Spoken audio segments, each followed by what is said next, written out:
Hey, what's up? Welcome back. Today's gonna be a little bit different. Over at a buddy of mine's house, called me, told me he wanted to go check out a few spots he's been seeing a lot of activity in. Maybe set up a couple game cameras, throw out some corn. Once we get out there, kind of let him explain what he's been seeing, what his plans are. Hope y'all enjoy it.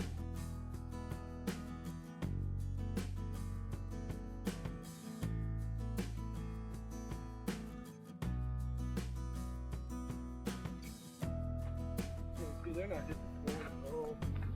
Yeah. The only thing that's been eaten, if you look, is I put out those whole corn cobs. Yeah, they got a whole field full of corn. They ain't trying to mess with this.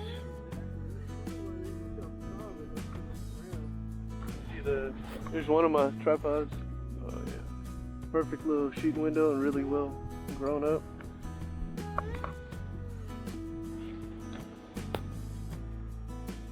Uncle Jason's a little thick in the midsection.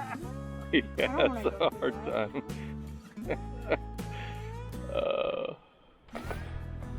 Just watch yourself. Don't. You gotta keep her. Get low. Yeah. Yeah. That is a little thick in the old midsection too. So. This big trail that comes through here, they travel that a lot to move through, and then they'll travel that backside. This is a little close to Oh, yeah.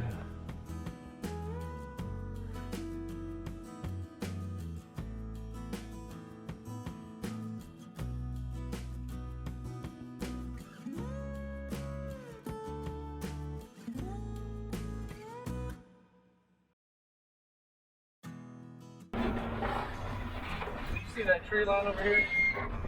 The county road cuts there and then it tees up this way. There's a big deer herd that lives up on that side. That's like, I think 900 acres. It's a big place around here. So the owners, I think, live in Austin and they are never here. And the deer, the big deer herd from there, you can drive through there and see 30, 40 in that field in the evening. So what I'm hoping is that they're moving through here with these houses coming in. They'll start moving into this area. Start pushing this way. Push further down towards us. They can travel through this area, this little choke point.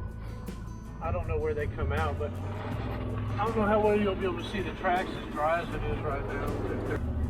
You see all the cobs I put out? That one still has a little corn on it, but all these are big clean. So what we'll do is we'll give them some more.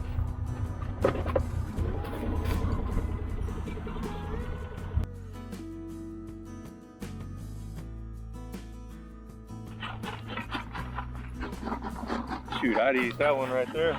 The plan is just come out here and keep it corn from now until October. Probably 50 yards, huh? 40, 50 yards. 40, 50. What I'm going to do is when we get closer to season, I'm going to start moving the corn area closer to this corn. Oh, yeah. So I'll spread it out now, keep them coming in to where they're Used to the feed, and then. Yep. And then when we get closer to season, I'll start moving that feed line closer to this corn up here, and that'll put them within probably 30 to 40 yards. Oh yeah, easy. that's solid.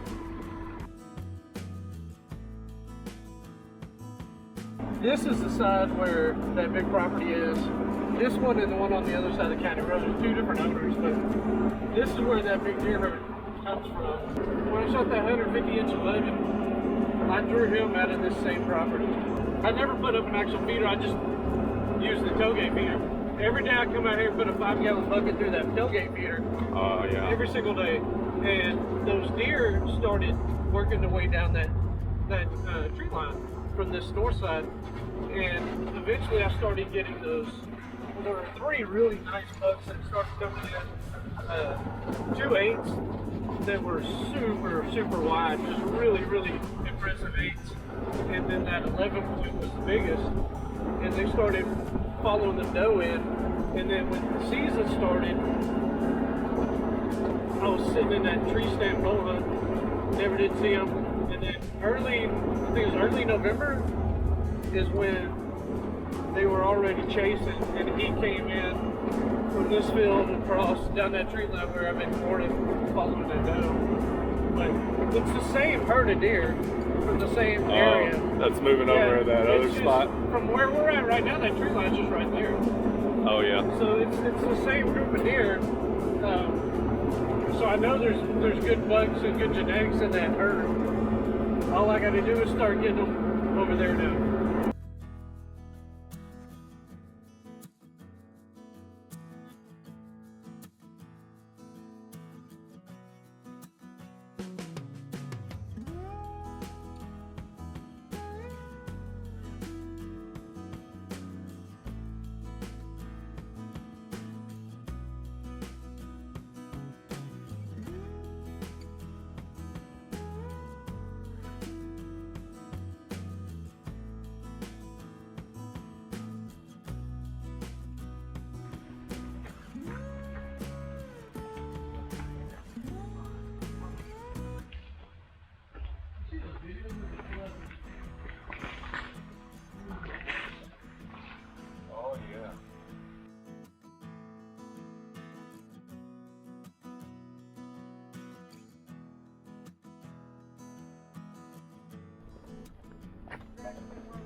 Is this tank dried up? I'm going to lose it this year, I think. Oh yeah. If I do, I'm going to try to find somebody to dig it out for me. And instead of massive bluegill, I'm going to do probably like bluegill and catfish this time, maybe even like black crappie. This was never going to dry even when the drought in 2009 to 2011, whenever that was. But it's going to go dry this year. I bet there's not 5-6 foot of water in the bottom anymore, because it's usually about 9 to 12 feet. You can see the normal shoreline. It's down a lot. Oh yeah, they're not even really messing with it. So when this was not running for a while, it'll take them a little bit to get off that river and come up here and find it. Oh hell, we ain't checking that one. Not without some spray. Ooh, that's a big one. The problem is I didn't want to put up a regular feeder here, because when the cattle were here, you know how they treat a feeder, man. Oh yeah, they'll pretty good. So this worked out well. It's close enough to house. It ain't a big problem to fill that little barrel, but it's hanging, so they can't mess with it. Well, that's all we got for y'all today. We covered a lot of ground. We've seen a lot of signs of deer. There's some pretty good activity out there. Yeah, Ranichki. What's happening?